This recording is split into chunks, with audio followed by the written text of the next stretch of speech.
Hello friends, स्वागत है आपका आपके अपने लीगल चैनल में। मैं हूं एडवोकेट सनी शर्मा और दोस्तों आज की इस वीडियो में आपके लिए बहुत ही इंपॉर्टेंट जानकारी मैं लेकर के आ रहा हूं। दोस्तों देखिए, आपके ऊपर तरह तरह के मामले दर्ज होते हैं। कई बार ऐसा होता है कि फॉल्स मामले भी दर्ज होते हैं।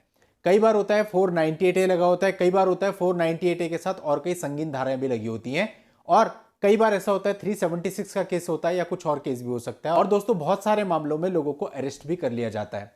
अब कई बार अरेस्टिंग के टाइम पे उनके साथ में थर्ड डिग्री का उपयोग किया जाता है या और तरह से उन्हें जुर्म कबूल करने के लिए दबाव में लिया जाता है, दबाव डाला जाता है। तो दोस्तों ऐसे केस में कानून क्या कहता है? दोस्तों यहां पर एक बहुत ही बढ़िया लेटेस्ट जजमेंट के आधार पर मैं आपको सारी चीजें और सही कानून बताने वाला हूं कि क्या पुलिस के पास यह अधिकार है कि वो जुर्म कबूल करवाने के लिए आपको कस्टडी में लेकर आप पर थर्ड डिग्री का उपयोग कर सकती है।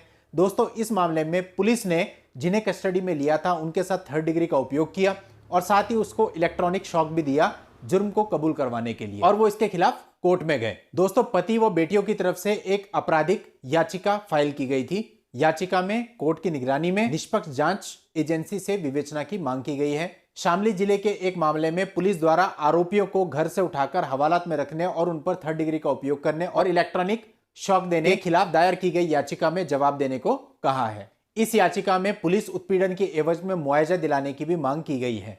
आरोप है कि जून जुलाई 2020 में पुलिस ने 2 औरतों की हत्या के मामले में याची व उसके पति व बेटियों को घर से उठाकर थाने में लाई और थर्ड डिग्री का उपयोग किया और जुर्म को कबूल करवाने के लिए उन्हें इलेक्ट्रॉनिक शॉक भी दिया गया।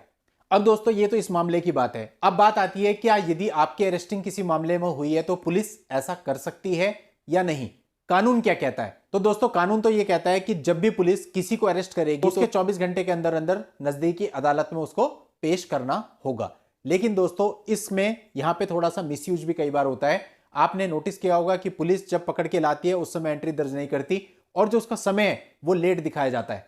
ऐसा एक नहीं, बहुत सारे मामलों में होता है जहां आरोपी का कहना होता है कि सर मुझे पकड़ा तो 2 बजे गया था, लेकिन उसमें गिरफ्तारी का समय रात के 10 बजे दिखाया है, तो वो 24 घंटे अपने आप ही एक्सटेंड हो जाते हैं।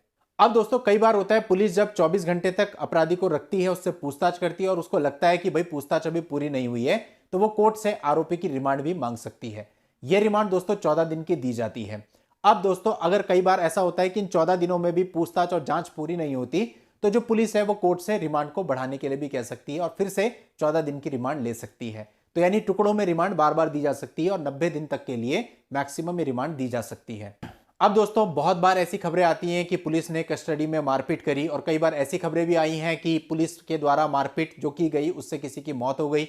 इस प्रकार की खबरें हमारे यहाँ पे आप लोग निरंतर देखते रहते हैं। अब दोस्तों इस संबंध में कानून क्या कहता है कि अगर पुलिस किसी को हिरासत में लेती है तो हिरासत में उसके साथ थर्ड डिग्री का उपयोग कर सकती है या नहीं? दोस्तों कानूनन बिल्कुल भी नहीं। कानून ऐसा कोई अधिकार पुलिस को नहीं देता। लेकिन दोस्तों अब पुलिस के दृष्टिकोण से देखें तो जो भी हार्ड क्रिमिनल होते हैं उन्हें पकड़ के लाते हैं वो तो यही कहेगा मैंने तो कुछ किया ही नहीं। तो उनसे उगलवाने के लिए सच उनको ऐसा करना पड़ता है। अगर वो ऐसा नहीं करेंगे फिर तो कोई भी सच बताएगा ही नहीं, सभी ये कहेंगे मैंने किया नहीं। लेकिन जब पुलिस उनसे सख्ती से पेश आती है तो वो लोग सच कबूल लेते हैं। तो कहीं ना कहीं उस दृष्टिकोण से जरूरी भी हो जाता है। लेकिन प्रॉब्लम तब होती है जब एक ऐसा आदमी हिरासत में है जिसने वास्तव में अपराध नहीं किया है और उसके साथ थर्ड डिग्री का उपयोग किया जाए, तो जाहिर सी बात है फिर ये गलत होगा। और इसके अलावा दोस्तों यदि वो व्यक्ति कोर्ट में जाता है तो फिर कार्रवाई हो सकती है, लेकिन आम आदमी को ये सब कुछ पता ही नहीं होता।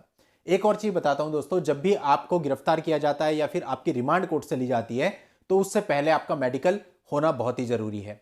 यह मेडिकल वैसे तो पुलिस ही कराती है, पर कुछ मामलों में जहां पुलिस नहीं कराती वहां आपको खुद पुलिस को कहना चाहिए या अपने वकील के द्वारा पुलिस को कहलवाना चाहिए कि आप पहले मेडिकल कराओ। क्योंकि हिरासत में अगर आपके साथ कुछ भी गलत होता है तो ऐसे केस में ये जो मेडिकल है इसके बेस पे आप कोर्ट में जा सकते हैं, कोर्ट में इस चीज को चुनौती दे सकते हैं। तो दोस्तों अपनी सेफ्टी के लिए आपको अपने अधिकार पता होने चाहिए। तो ये जो मामला है इसकी सुनवाई अब इलाहाबाद हाईकोर्ट में 1 सप्ताह के बाद होगी।